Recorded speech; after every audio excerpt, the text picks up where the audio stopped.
નમસ્કાર મિત્રો, આજે આપણે ધોરણ 10 યુનિટ 8 અવર ફીધર ફ્રેન્ડ્સ એની short note 3 the bird migration વિશે વાત કરવાના છીએ. આ પહેલાંની શોર્ટ નોટ 1 અને 2 જો આપ જોવા માંગતા હોય તો નીચે ડિસ્ક્રિપ્શન બોક્સમાં તેની લિંક મૂકેલી છે. બર્ડ માઇગ્રેશન એટલે કે પક્ષીઓનું સ્થળાંતરણ. Many birds arrives in India during the winter એટલે કે શિયાળા દરમિયાન ભારતમાં ઘણા બધા પક્ષીઓ આવે છે. They travel from Europe, Siberia and other cold countries. તેઓ યુરોપ, સાઇબિરિયા અને અન્ય ઠંડા પ્રદેશોમાંથી આવે છે. These birds are pelicans, cranes, various ducks, rosy pastors etcetera.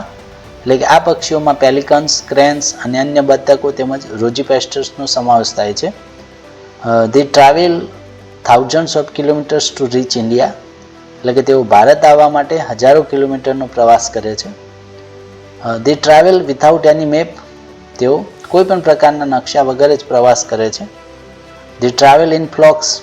તેઓ જૂથમાં પ્રવાસ કરે છે. while coming to India they travel in the east.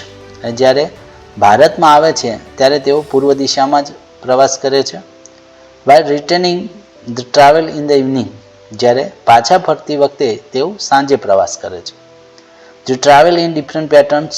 તેઓ વિવિધ આકારોમાં પ્રવાસ કરે છે.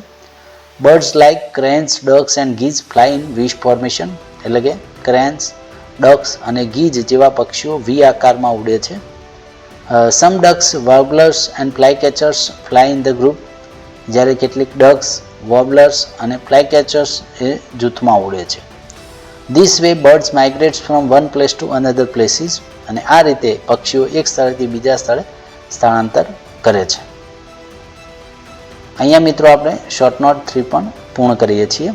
નવા યુનિટ સાથે ફરીવાર મળીશું. Till then take care and bye bye. જય હિન્દ.